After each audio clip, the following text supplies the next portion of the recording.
So what we have here is we have your situation, the foundation and what has led to the situation, what is blocking you, what is unknown to you, and then what the angels are recommending that you do in the month of September. Now, good news, Pisces, you don't have any major arcana, so that means you have a little bit of control. You know, major arcana, those are huge, they're pivotal, they're big things, they're big rocks, they're life lessons, they're also destined, they're fated, they're controlled by the divine. We don't have a lot of control with those, but you don't have those. You have minor arcana, or PIP if you want to call them that, which means you have control. You have more control in this situation, and that's good. You're at the steering wheel, you're at the helm, so you take control and run with it. Now, you have 2 summer cards, traditional tarot. Those would be cups, emotions. You have a spring, that would be wands, fire. And then you have an autumn card, which would be coins, earth. Now for your situation right out the gate, you have 5 of summer. And at the bottom it says, trust that there is a reason for everything that happens. Remove yourself from the negative emotions of others, focusing on that which frightens or worries you. And you know, we should always be in like a state of calmness and a state of peace. But when we're really worried and afraid and upset and distraught, we won't be calm. We won't be peaceful. And what we will do is we will just focus in on those things that are upsetting us and making us unhappy. And that's where you're at, because a number of you are going through some heartbreak right now. You've had like a breakup, a loss, an emotional loss. And you're really focused on the things that you don't have. You're focused on how things are not going well. Things are not going in your favor. Things are, you feel like things are just falling apart in shambles. So you're not feeling optimistic. You're not looking at the potential opportunities and things that you have. See how she's in a fight or flight kind of stance?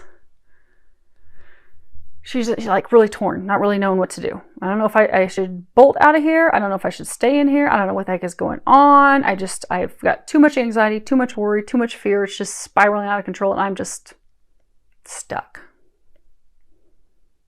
Now in the traditional tarot or gilded, this is, you know, it's crying over spilt milk. So you'll have that figure and he has, you know, the cups that are spilt over in front of him, and he just keeps staring at those because that's the loss. That's all he can focus on. While meanwhile, he's got a couple cups behind him that are upright.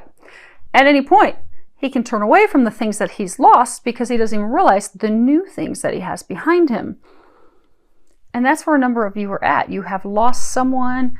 A situation has not gone in your favor, and you're totally focused on that. See how she's even like kind of facing the past. Her arm's kind of swinging to the future, but she's not swung around the future yet. She's not swung around to the opportunities that she has. And what has led to this, you have the 7 of summer. And at the bottom, it says, no more procrastinating. Your power comes from making a decision. Confusion that arises from overanalyzing the options. And this really is about too many options. Evaluating a large number of options. This is, you know, it also speaks about there being pros and cons to everything. Like, no matter what it is in life, it can be work, it can be career, it can be jobs, it can be a relationship, it can be, hey, do I have kids? Do I go on this vacation? Do I get this certificate? Everything has a pro and a con. So sit down and do your T-chart. Is it balanced? Are there more pluses than negatives? But this situation, it was off balance. There were more cons than negatives.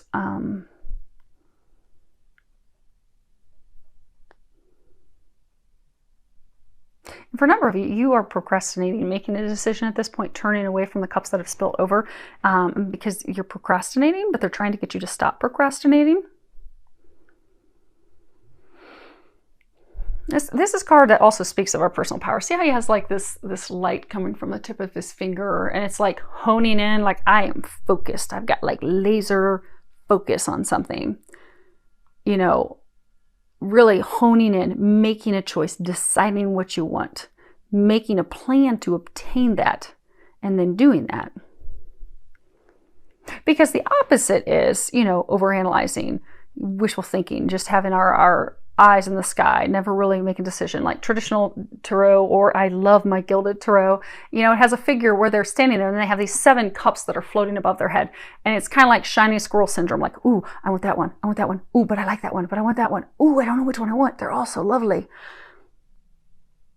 There were too many choices. And for some of you, it was love. It was too many choices in people. There were multiple parties, and you were not chosen. They chose someone else. And feel free to change the sexes accordingly. I'm going to go by what's on the cards and what I'm getting and being told.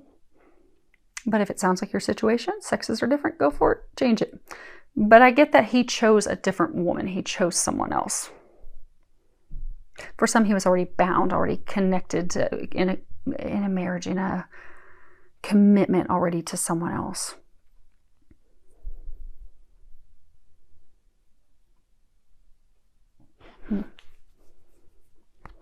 But that is what has led to your heartbreak, because there were too many choices, because you were not chosen. And for some of you,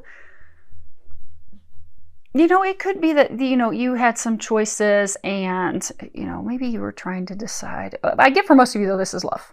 So I'm going to throw this out there. Maybe someone can pick up a little something that's not love related, but for majority of you, this is love related. But maybe you were trying to decide on jobs. Maybe there were a number of jobs and you just kept procrastinating. You weren't having the laser-like focus because you were like, I'm not sure, that one looks good, that one looks good. And, I don't really know. Since you spent so much time over analyzing and overthinking and not making a decision, you no longer have the opportunity that you really wanted. It's gone. You've lost out on that, which is why you're still in this state of emotional upset. Same thing. Those cups in front of you have tipped over. Those are no longer opportunities for you. But you have 2 other opportunities right behind you. But it does take turning around to realize, not all is lost. I haven't lost everything. It's okay. I'm still good. But what is blocking you is you have 3 of spring. And at the bottom it says, plan your next steps with an eye to the long term. Have patience. There are more good things to come. Satisfaction from a job well done.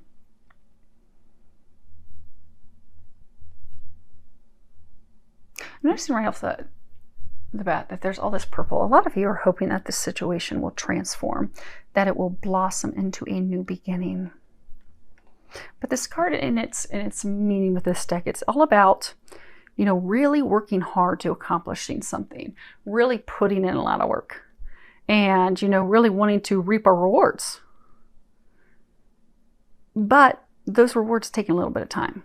Like, you've invested a lot, you've put a lot in there, but you're not going to see the return on that investment just yet. But during that experience, you've gained a lot of knowledge, and you now have some insight that you can use for future endeavors, future successes. But in the meantime, all you can do is have patience right now with the situation. But a lot of you want assured confidence that this is going to be a success. Like, you've invested in it and you want to know what the outcome is and you want to see the outcome right now, but you're not at this point seeing it. And there's some information you're not receiving at this point as well.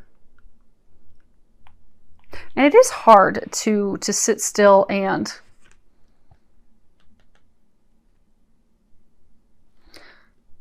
it's hard to sit still and wonder what is the outcome going to be, because when you have invested a lot in something, and I get for some of you that this was love, it's like he up and went in a different direction and you still don't even have like the clarity and information on it, but you're hoping, like, these are beautiful cherry blossoms, you're hoping that this is going to transform, it's going to blossom, you've got like this little butterfly, you're hoping, and for some of you, you're hoping that it will lead to a new home, to a commitment. You see, you've got this home in the background. For some of you, you're hoping, like, I've invested so much with him. I want to marry him. I want to have this foundation with him. I know he's not there right now. I know I'm alone right now. And I feel like I'm left holding the bag. See, she's got both of her hands holding these cherry blossoms up. I feel like I'm holding things up, and I'm also trying to entice him back. But I don't have any clarity. See how cloudy it is above that castle? You just feel like I have no clarity. I don't know what's going on. I don't know why he left. I don't know why I'm alone. It was going so well. But here I am, alone, without the rewards.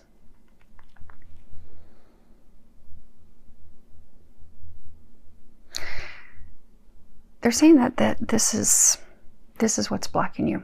What is blocking you is you are so, like, you know, she's like staring straight ahead, very intense. Like, you are so, let me see if you guys can see that. Okay. You are so focused on, is this going to work? Is he going to come back? Is this going to turn around? Is this going to happen? That you aren't moving forward and doing the things that they're wanting you to do. You're not doing your healing. You're not doing, you're not finding like gratitude and thankfulness for the other things that you have in your life. Because for some of you, this has spiraled you down into a state of depression and sadness. And you're on your own, kind of like wallowing in despair.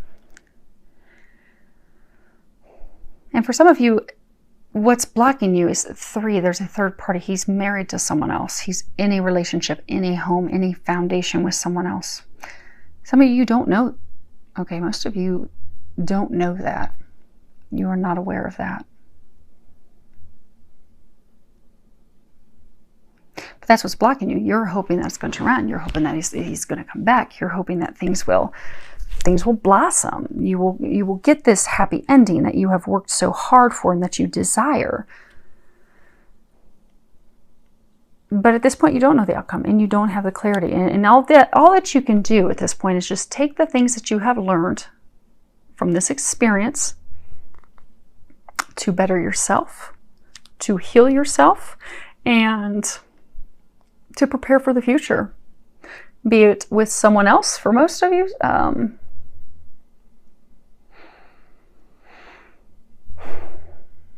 We'll come back to the rest of you on that other part of it. We'll rally back around to that at the end. So for many of you, this is preparing to take what you have learned to use with someone else. I know. Those of you that just heard that, you're like, but we want to know about the other half. I know. Patience. Patience.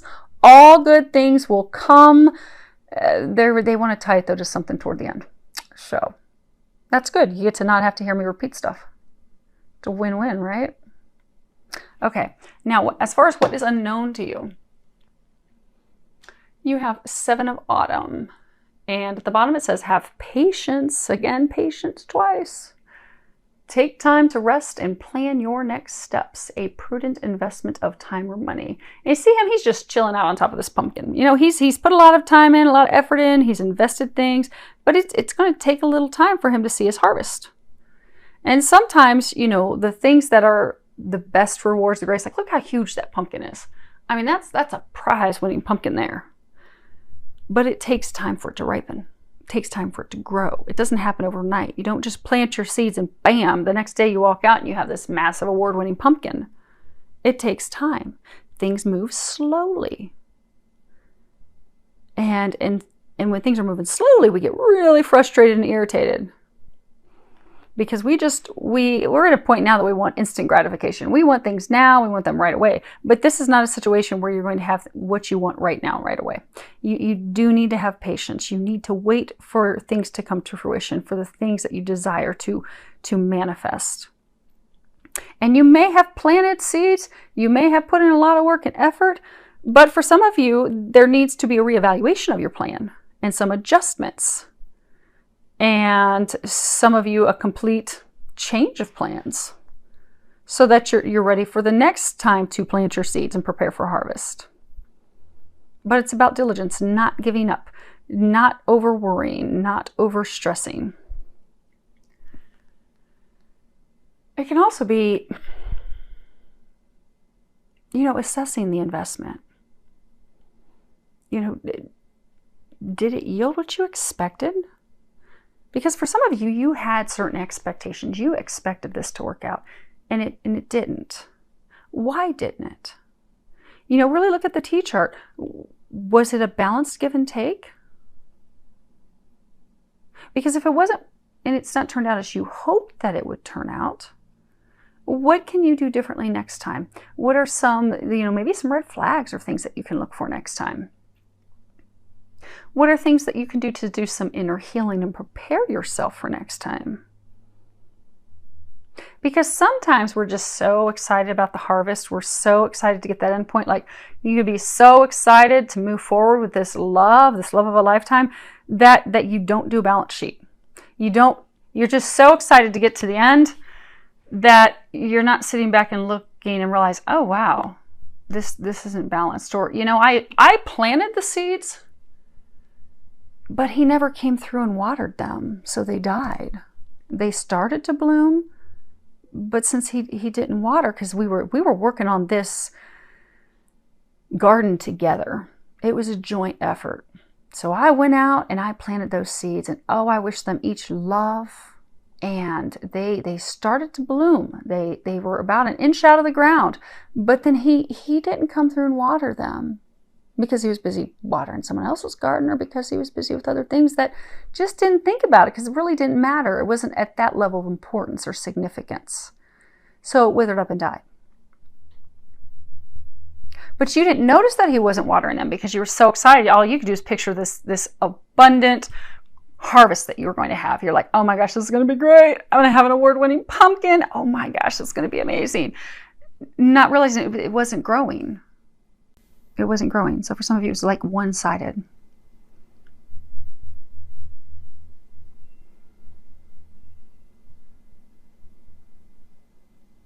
And this is what you're unaware of.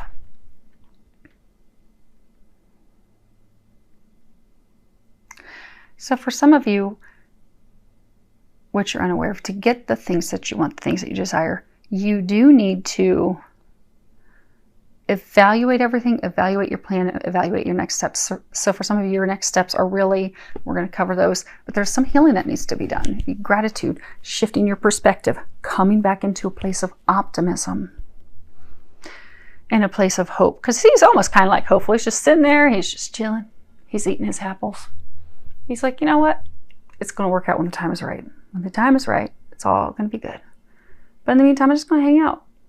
I'm going to nourish myself. I'm going to nourish my body and my soul. And I'm not going to really worry about any of that other stuff. I'm going to take care of me. That's what some of you need to do. You're not doing that because you're still spinning out of control, wondering about this person.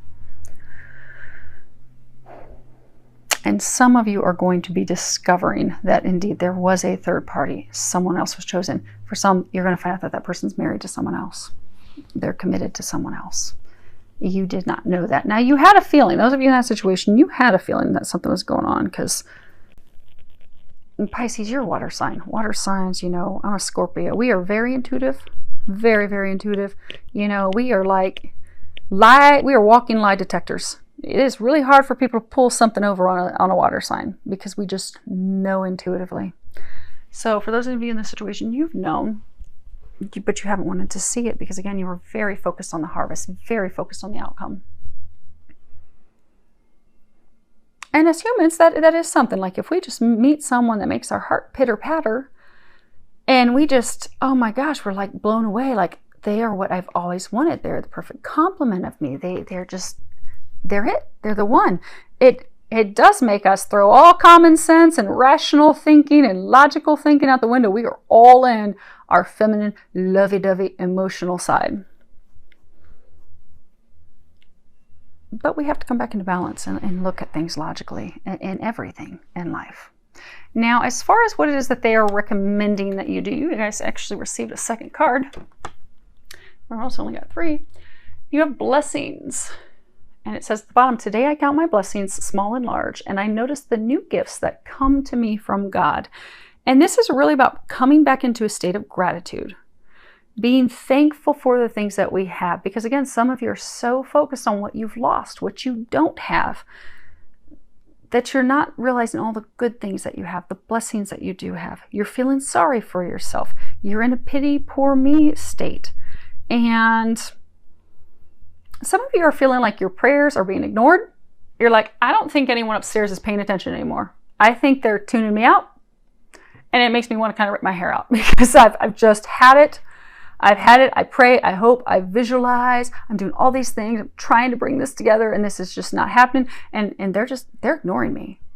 Y'all are ignoring me and I've had it, but they're not ignoring you.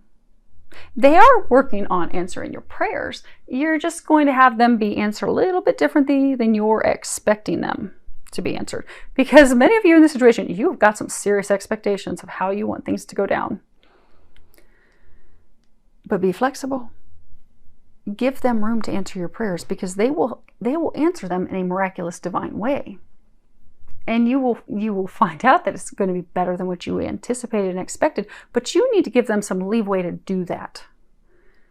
You can't, like, if you're doing a manifestation list, you can't be like, okay, I want a man who's 6'3", and he has to have blue eyes, and he has to work for this company, and he has to make this much money, and he has to drive this type of car, and he has to have no kids, and he has to be from a family that's very large. And because if you put all these expectations and you have all this criteria, well, maybe the love of a lifetime, maybe a soulmate type of love, maybe a divine love that they have for you doesn't fit in that box. Maybe the person that you're destined for doesn't meet that criteria. So what happens is the angels and God and Jesus are like, well, my hands are tied because, dang, she's put together one heck of a long list. I mean, you drag that bad boy out, it's like a scroll that rolls a couple blocks down the road. So she's limited us so much that we just can't find her anybody because we know it's going to make her happy. All those parameters, they're not going to work. So we're going to have to hold off on this love of a lifetime because she's not, her expectations are too high, too tight, too stringent, too rigid. She's not helping us help her. And that's where some of you are at this point. Be open, allow God, allow the angels to answer your prayers in the ways that they are going to answer it. Because they've heard you, you still have blessings to be thankful for. And also to shift your perspective from, what's gone wrong, what you've lost, what you're missing out on, what you do not have, to being thankful for what you do have. Because when we are in a state of loss, I don't have love. I don't have a relationship. I don't have the best job. I don't have the job that I want. I don't have this family that I want. I don't have the car that I want.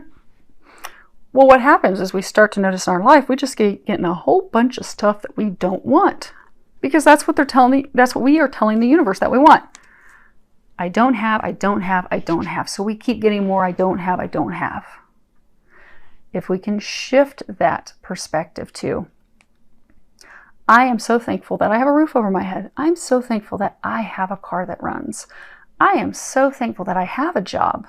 I am thankful that I have a family that loves me. I am thankful that I have friends that love me and would do anything for me. If you can shift and start focusing on the things that you do have instead of what you do not have, you will notice more of the things that you've been praying for and asking for will start to manifest. They'll start to come in because you're coming from a place of, I have abundance. I have everything I need. I have everything I want versus I lack everything. I don't have anything. In September, focus on shifting that perspective because that's going to shift this and that's going to shift everything else.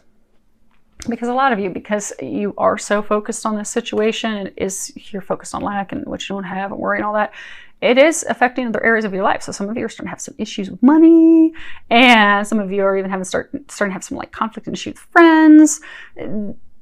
Switching your perspective is going to fix it all. Just try it. Just because they're saying some of you don't want to do that. So try it. Do it for 2 weeks. Get a gratitude journal. I think you're like the third sign that has to start doing a gratitude journal. So go get a notebook.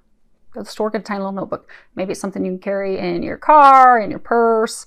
If you're a guy, it probably won't fit in your back pocket. Throw it in your car. Or even use it at the end of the night. So you have a couple ways you can do a gratitude journal. You can write down the things that you are grateful for all day long. As something pops up, write it down. That way you'll get a thorough list. Or you can do the list at the end of the evening. Like if you have some routine, maybe you brush your teeth and you wash your feet and you jump in bed, you do your evening prayers. Well then, after your prayers, write down the things that you're grateful for. But do that every day. Every day for 2 weeks. Commit to me that you will do it for 2 weeks. And then I want to hear back from you in 2 weeks in this reading how your life has started to shift. But for 2 weeks, every single day, write down what you are grateful for, what you are thankful for. It may be small in the beginning. It may be, I'm thankful that, it didn't rain on us today. I'm thankful that the sun was out today. I'm thankful that it's cold in Ohio, but I have a fireplace that's controlled with an electronic remote that warms up me and my puppies. I am thankful for my Starbucks coffee. Whatever it is that you're thankful for. Initially, it's going to be small, and you have to write stuff that you're thankful for every day, even if it's small. But you'll find that the things you're thankful for, the list is going to grow. As you do this every day for 2 weeks, the list will get longer, and the things that you are grateful for will become larger. Like you might start out in the beginning of the week, I'm glad someone opened the door for me when I walked into the store today. And then toward the end of the 2 weeks, you may find, I am so thankful for that new job offer that I received. Because you have to switch your energy. And the way you shift that is starting to be thankful. Be in a place of gratitude. So for those of you that this is applying, do your gratitude journal and come back in 2 weeks and tell me how it shifted things for you, because I can't wait to hear how it's going to positively shift things for you. It's going to get you out of this woe is me state, which is where a lot of you are right now. You have card 37, the never-ending story. You feel like you're on a vicious cycle. This is all about self-criticism, drama, unnecessary drama, a wounded ego. It's kind of like a story that we continue to replay in our mind. You see how she's got her hands on her head? It's just like we play it over and over again. Like, I'm not good enough. I always lose out on love. No one wants me. I can't ever make anything work. Everything just falls apart. That old story, that old tale that we spin, but it's not a true tale. But it's something, because when we are in a state of loss that we're just like, oh, not again, not again. But that's not true. The world's not ending. The sky is not falling. Everything is not ended in your life. You're okay. You're going to be fine. But to shift this, to get yourself out of this vicious cycle that you are in, you have to heal your heart. Because this has been triggered by love, heartbreak. So now you're spiraling down this, path that's really all about not loving yourself, not thinking that you're worthy of love. And you are worthy of love, and you're amazing. But right now, your self-esteem is pretty low. And you've kind of closed yourself off. Not only have you closed yourself off from this person, but you have closed yourself off from family, friends. A lot of you have become like a hermit. You're just gone inward, hanging out at home all the time, just really turning this into almost like a nightmare for yourself. But it's a nightmare for yourself because you're tearing yourself down. You're making yourself think that you are not good enough. Again, like it's some old never-ending story. So take this time in September to focus on, why is it you feel that you're not worthy of love? What is it that you're telling yourself about love? Because, sometimes, maybe we grew up in a broken household. Maybe, our parents divorced because of cheating, infidelity. And maybe this person, because for some of you, they did leave you for someone else. So maybe you're spinning this old tale in your story of like, men can't be counted on. Men can't be trusted. I'm never going to find a man, and I'm always going to be alone because, men aren't faithful and men are cheaters and liars, and that's what they always do. Well, if that's the story you're spinning and you're telling yourself, that's the story you will weave. That's what you will live. That's what you will experience. So dig deep this month.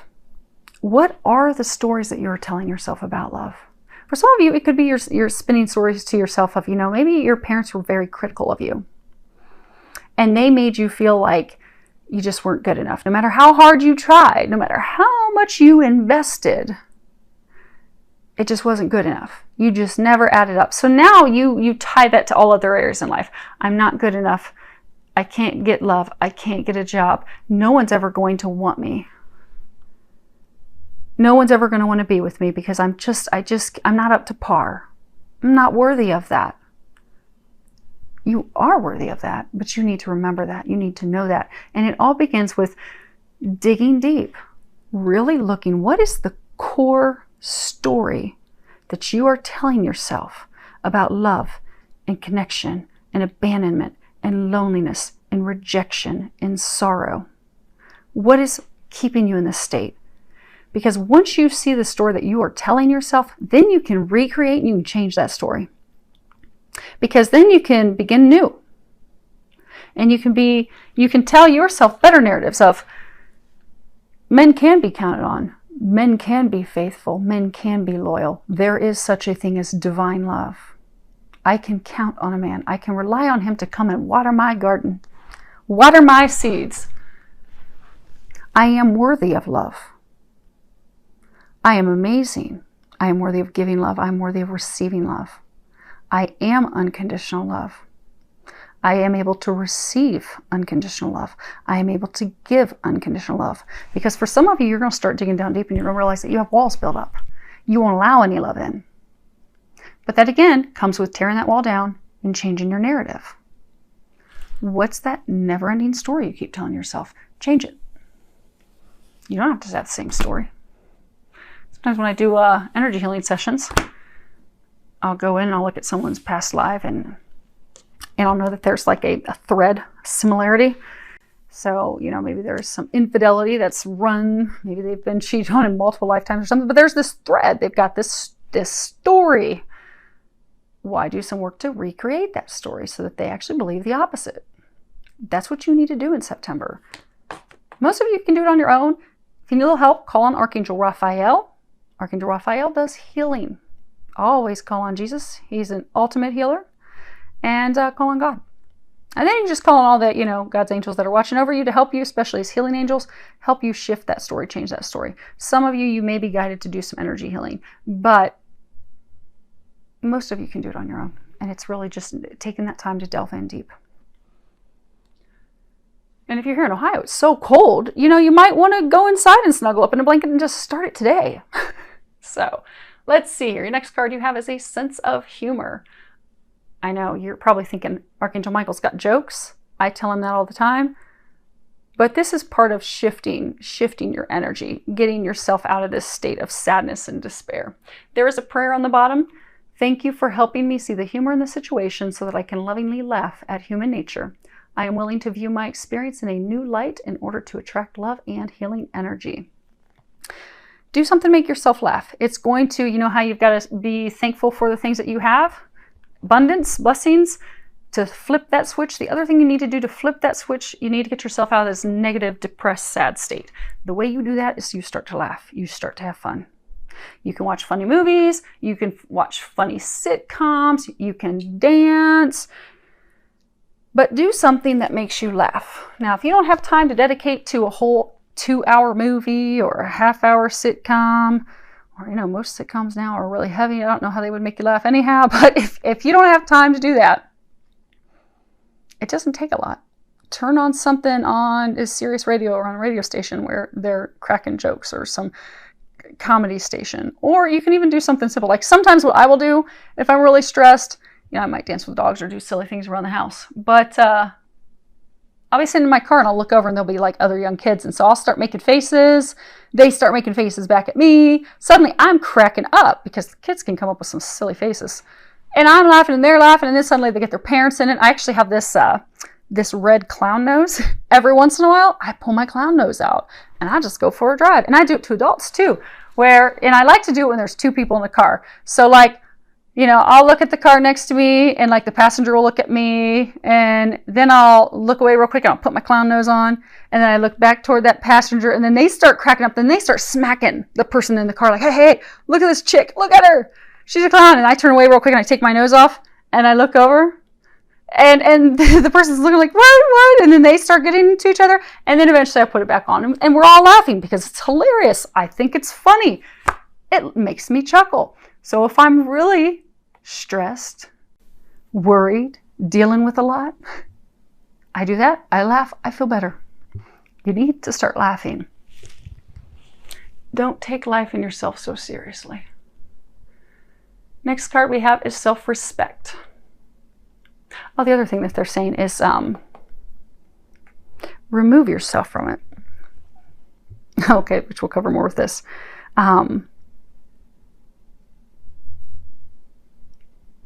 remove yourself from it. Start to, okay. When doing energy healing, it's interesting because I will see some very, very traumatic things. Sometimes I know that it's traumatic because there have been, come on, Ellie. There have been a couple of times that I haven't even seen the scenes yet, but the electricity in my house and sometimes houses around me will go down for like a few seconds. And then I'll hear Archangel Michael or Jesus come in and tell me you're about to see something you're not going to like.